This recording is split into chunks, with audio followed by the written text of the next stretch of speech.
You're listening to the Hello Awesome podcast, and this is episode number 38. This lady inspires us all to switch up our boring daily hairdos with simple, elegant styles, while also sharing with us her life as a wife and mama who loves Jesus. Hannah Graley is known for sharing hair tutorials on Instagram and YouTube, along with little pieces of her everyday. In this episode, you will hear Hannah and I talk about the beginning stages of her tutorials and how she had to push past insecurities in order to share her passion with others. We also touch on holiness concerning uncut hair and why it's important. Hannah also gives us a couple of hair care tips that you can start doing right away to make your hair healthier. I absolutely love Hannah's humble heart and meek spirit. I just know that you are going to love her too. So let me just stop yakking, and here is episode number 38 that I am calling Pushing Past the Comfort Zone with Hannah Graley. You're listening to the Hello Awesome podcast.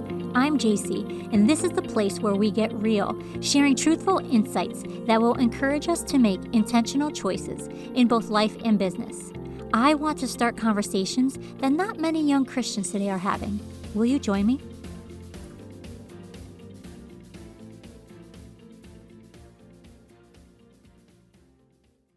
Keeping great content and products coming takes not only time, but money. This got me thinking, how can I keep doing what I love, creating stuff you love, while also building a special program just for Hello Awesome's most loved supporters? Enter in Patreon. Patreon is an amazing website where I have put together an exclusive reward membership system. For as low as $2 a month, I will exchange your financial contribution with incredible benefits not found anywhere else. This includes bonus podcast episodes that haven't even been released yet, audio content, free digital copies of all of my books, current and future, beautiful phone wallpapers, an official Hello Awesome tote bag, and so much more. Just go to patreon.com/Hello Awesome. That's patreon.com/Hello Awesome to become a Hello Awesome Patreon today, or click the link in the show notes. I appreciate you so much, and just giving a little bit to Hello Awesome, you will receive so much exclusive content from yours truly. One more thing. Did you know my books, The Palace Keepers and The Glitter Effect, are available as an ebook and paperback on Amazon? That's right. Just search the titles and add them to your next Amazon order, and you can actually have one of my books in your hands in just a few days. Your support means the world to me. It really fills my heart, and it financially supports current and future Hello Awesome projects. Head to the show notes for a direct link to my Amazon author bio for more details. I am pleased to announce that the Hello Awesome podcast is sponsored by the modest fashion clothing brand Nuggles. Aiming to always provide beautiful, comfortable, and affordable apparel, Nuggles desires every lady to embrace modesty with style. You don't have to break the bank or sacrifice that morning latte when you shop with Nuggles. In fact, Hello Awesome listeners can use the 10% off exclusive discount code by using Hello Awesome 10 during checkout. Go to nuggles.us to browse their full collection today. Again, that's nuggles.us to shop high-quality products to add to your modest wardrobe right now. Hey everyone, welcome back to the Hello Awesome podcast. I have another great interview for you today. I am speaking with the lovely Hannah Graley. Hannah, I am so excited that you are here with us. You may have seen her amazing, beautiful hair tutorials, and I wanted to speak with Hannah on the podcast today. So Hannah, can you just share with us who you are, what you do, and where people might know you from? Yes, of course. So first, thank you so much for having me. I really love your podcast and what you're doing here. It's really amazing. Anyway, I'm Hannah Graley, as you said already. I was born in Ohio, raised in Indiana, and I was also raised Apostolic Pentecostal. I'm married to my best friend. His name is Joel, and we just celebrated 6 years of marriage this month, actually. We're a military family. I'm a stay-at-home mom to a 3-year-old, and her name is Lenora Lynn. Oh my goodness, she's a dynamite with the biggest personality, but also in the best way. I like to sing, play piano, style hair, and I love creating hair inspiration for ladies with long hair. So you may or may not better know me from Instagram as Graley Hannah or on YouTube as Hannah Graley now, but it used to be Hair by Hannah. Oh, right. You did change that name. So quickly, what made you want to change to just being your full name? Well, I'm branching out a little bit and I'm starting to do more vlogging style stuff as well as the tutorial. So I felt putting Hair by Hannah at the end of like a road trip vlog wasn't really fitting. So I needed to make it a little more generic just for branching out and things like that. Mm-hmm. Yeah, I definitely could understand that. One of the first names I've ever had was Art by JC, and it was so creative, obviously. But when I started doing more writing, it didn't work, so it didn't make sense. So I did go back and forth with names until Hello Awesome kind of stuck. So I definitely understand where your thought process is with rebranding, and I think that's super awesome. I'm so excited that, we're talking about hair today, and I really wanted to know, how old were you when you started getting into hair care and styling? Well, let's see, I've loved styling hair for as long as I can remember. It's always been a part of me. I've always enjoyed it. And being raised Pentecostal, as I said earlier, always having long hair, it could get kind of difficult or just boring putting it the same way all the time. So I just started experimenting at a young age with my hair and different styles. So sadly, I didn't get into the hair care part until about age 19 or 20. And then I started taking steps to restore my hair from its previous damage. And that's when hair care became incredibly important to me and still is.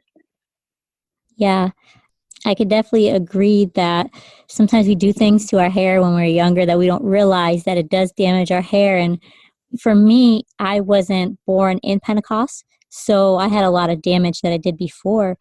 Even having a hairstylist in my family, my stepdad is a professional hairstylist, and my hair was always like his, little baby. And I just remember probably around the same time in my late teens or early 20s, I was kind of like, oh, I can do whatever I want, and took it upon myself and, just did little things that probably were not very healthy at the time.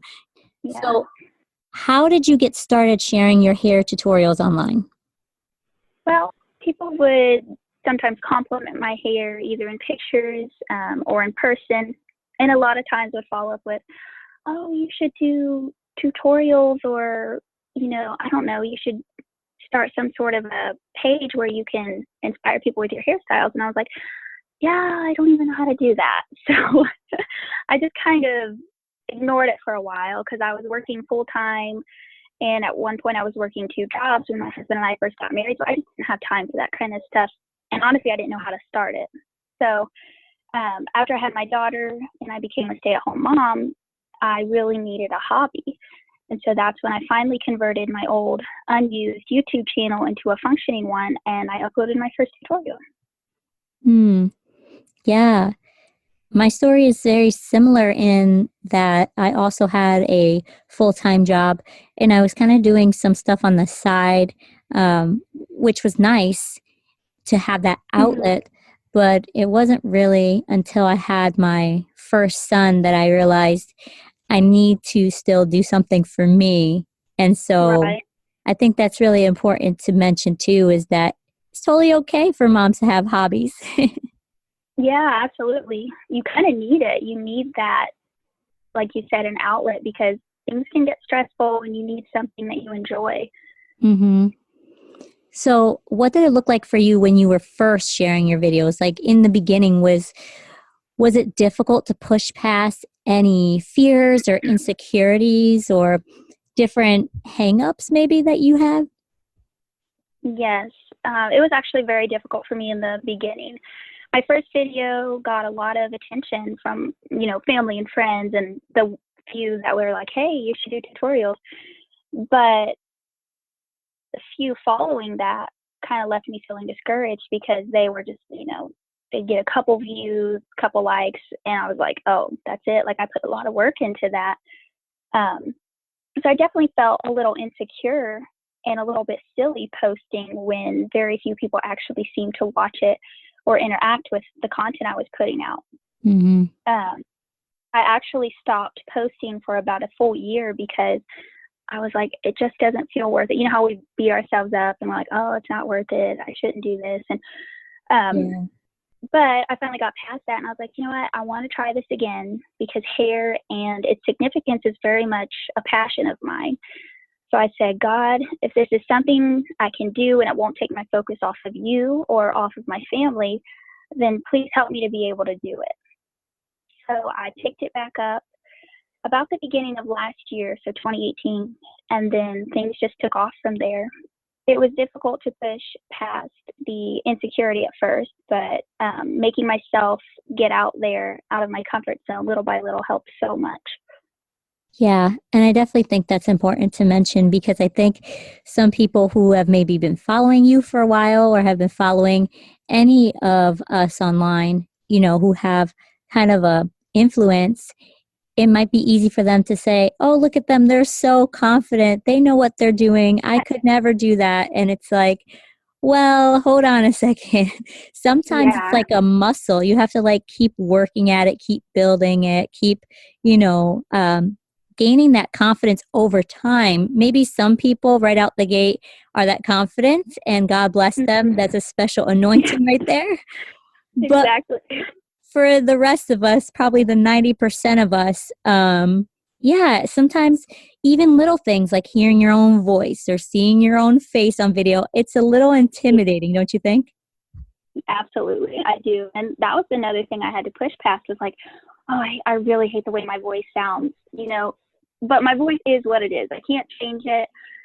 It's just always going to be that way. So it's one of those things you just got to get over it, I guess, and just say, you know what, it's how I am, it's who I am, it's okay. Right, exactly. For sure. How were you able to overcome any fear of sharing online? Did you have specific things you did? Was there a point in time that you remember really just overcoming that?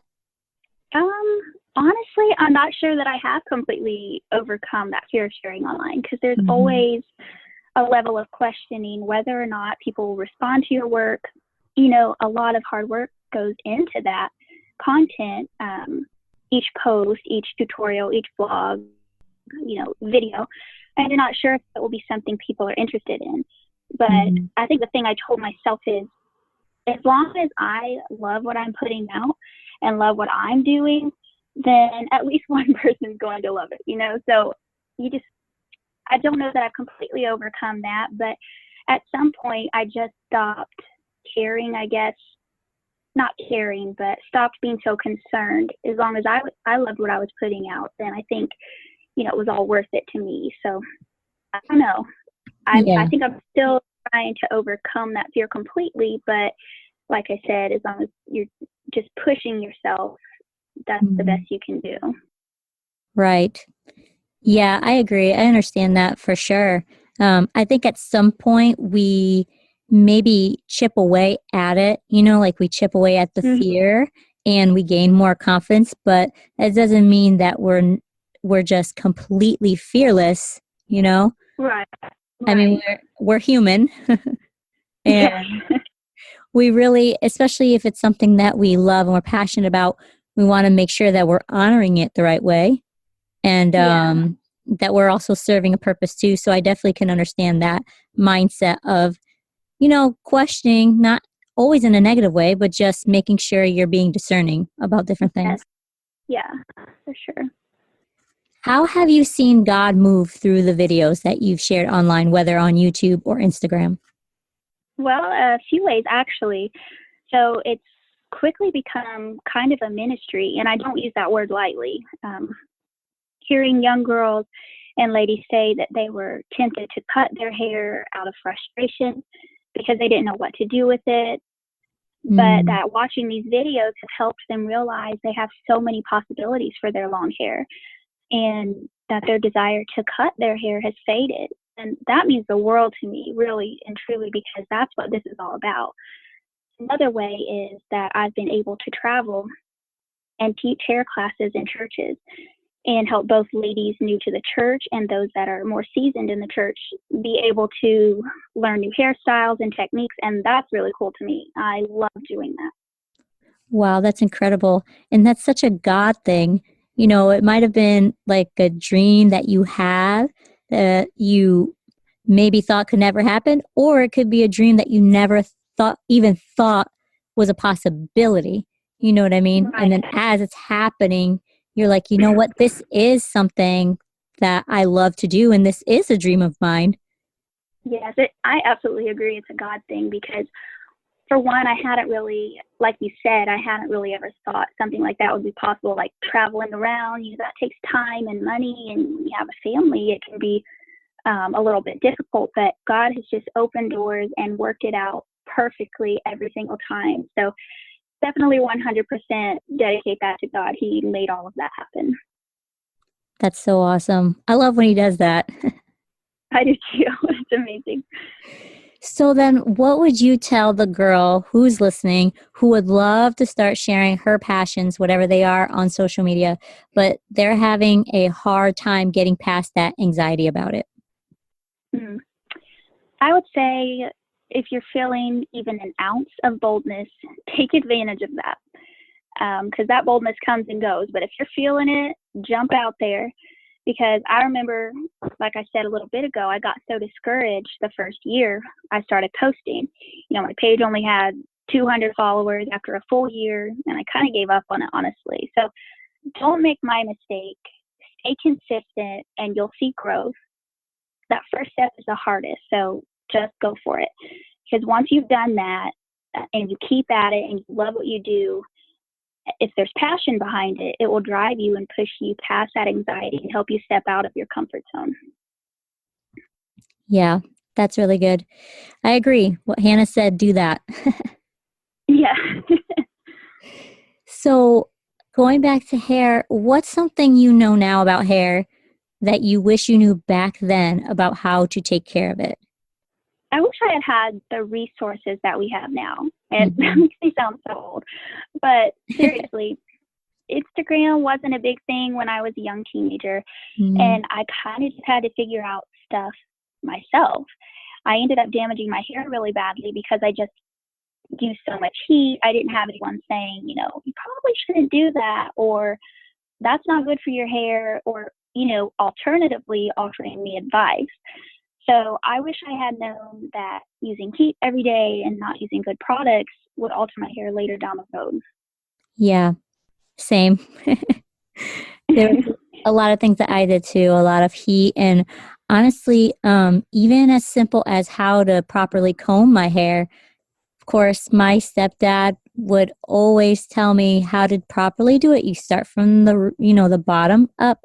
And I was just so rebellious that I would just start from the top down and create so many snarls and knots. And I have such curly hair. And he would just shake his head and say, I told you, just something simple to do could make a big difference. Yes, exactly. He's probably going to laugh if he hears this. I was just going to say what you said about the combing your hair properly is important, because, like you said, brushing from the top, it'll create all these rats and knots in the middle of your hair, and then you still have to start at the bottom of your hair to detangle that. And it may sound confusing, like, what? You start at the bottom of your hair, but working your way up kind of helps with detangling those rats, or preventing those rats before they even get in your hair. Or tangles, I guess I should say tangles instead of rats. I've never heard that, rats. Oh, well, you know what? It does make sense because my stepdad always called my hair a rat's nest. So that probably makes sense. I think that's where it comes from. So, yeah. Backtrack, I meant tangles, not rats. Right. So can you give us your 3 best tips for helping our hair get stronger and healthier? I'm going to sound like such a mom right now, but I am one, so I guess that's okay. But take your vitamins, because lacking vitamins can seriously mess up your hair and skin. So, I make sure I take my vitamins every day. Use oils on the ends of your hair. And always, always condition your hair after washing. No matter what your hair type, they make different conditioners for different hair types. So, little recap, take your vitamins, use a leave-in oil, and condition after every wash. Yeah, I have to agree to all those things, especially condition, because as you get older, you're inevitably going to have damage to your hair. Your hair is going to get damaged at some point, just from basic use, or living your life. And I know for me, having my hair type is very, very curly. With my Hispanic background, it can get very, out of control very easy. And if I don't add some sort of conditioner, it also gets very brittle and dry.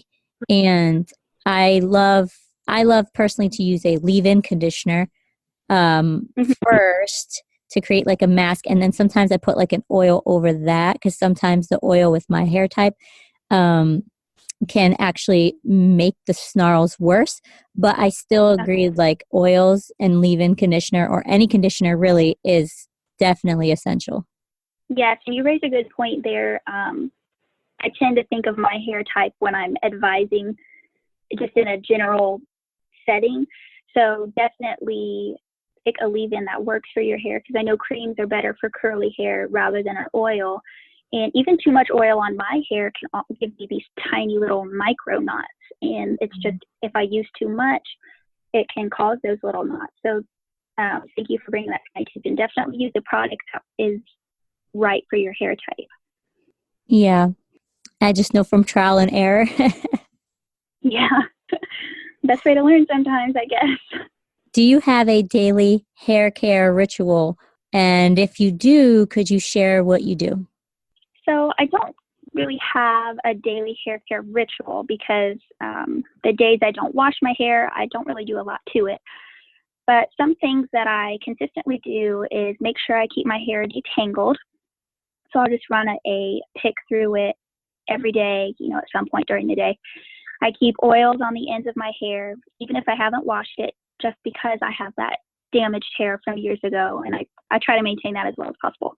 And I give it a break on days I don't need to be seen in public. So if I don't have to go out anywhere, I usually just, leave it down, or I'll put it in a messy top knot on those days. And then on the days that I wash my hair, sometimes I will do a hair mask before washing, and then I use conditioner after shampooing, and I always apply a leave-in oil to the ends of my hair while it's wet.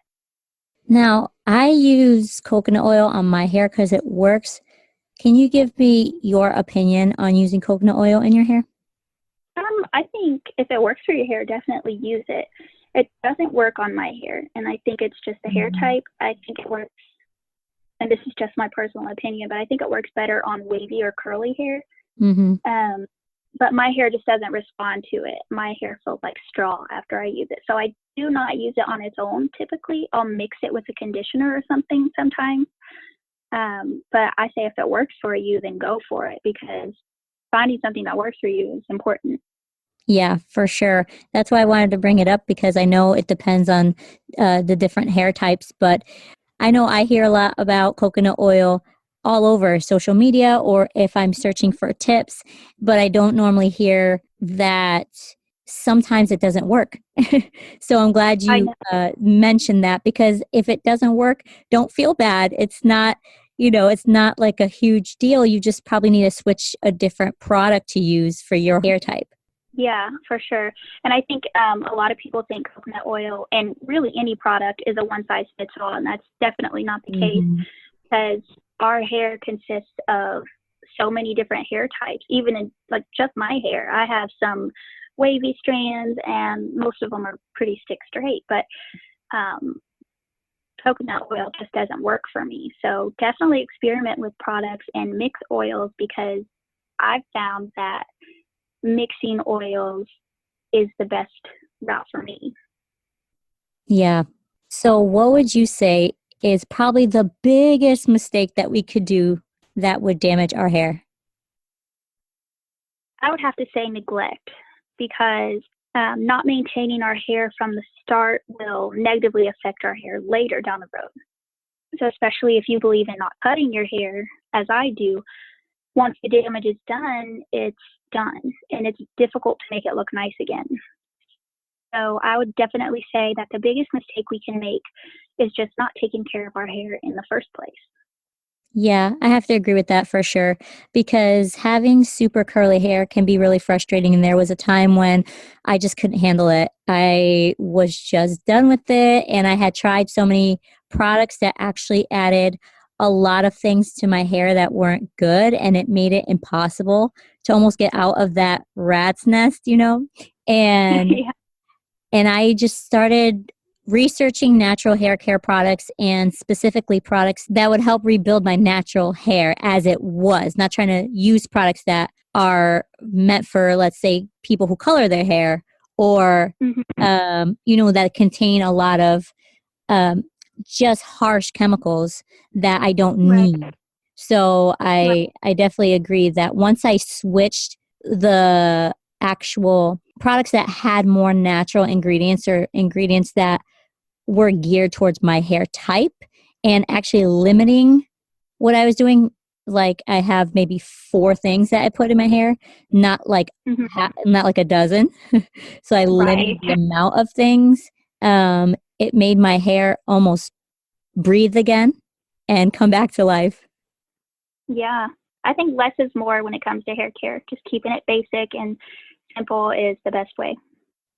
Now, you had mentioned earlier that someone had reached out to you and had said that your videos helped them make the decision to not cut their hair and to keep with that standard. I wanted to know personally for you why uncut hair is so essential and so important. For many reasons, it's important to me.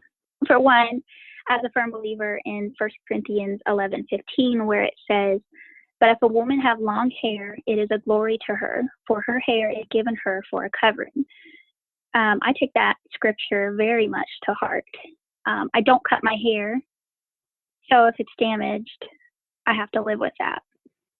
But I believe that 1 Corinthians 11:15 is just as important as Acts 2:38. You know, it's in the Bible for a reason. So I take that to heart, and it's my glory. And if God thought it was so special that he called it my glory, and it brings glory to him, I feel it's so important to treat it as such, to treat it as my glory. So that's kind of why I believe what I believe. I'm very passionate about hair because of that. I'm passionate about its maintenance because of that. I don't believe in cutting my hair, so I have to take care of it from the start and then live with whatever damage I've done to it.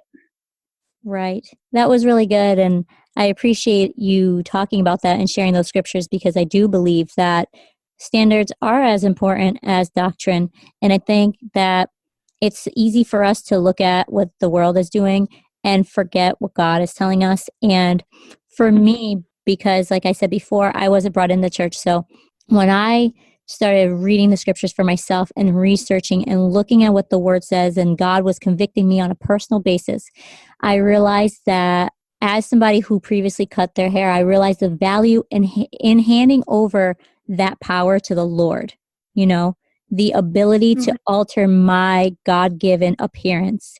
If I handed that to the Lord, that's a powerful act of submission, really, that the world is telling me I could do whatever I want, but your word is saying that you made me beautiful. I'm fearfully and wonderfully made. And so me altering my appearance to appeal to other people, or even to appeal to my own flesh, is sinful. The other thing was, when I was really looking at the scripture and I was looking at what happened at Calvary and what he did for me, I realized that when it came to handing over the power to control my appearance and alter my appearance, that it was such a small price to pay so that I could be in obedience to the word and to the Lord. And so I know for me, it was just really easy, actually, because I realized that any motive that I had, like what basically like what my motive was. And I encourage us to really think about what is our motive.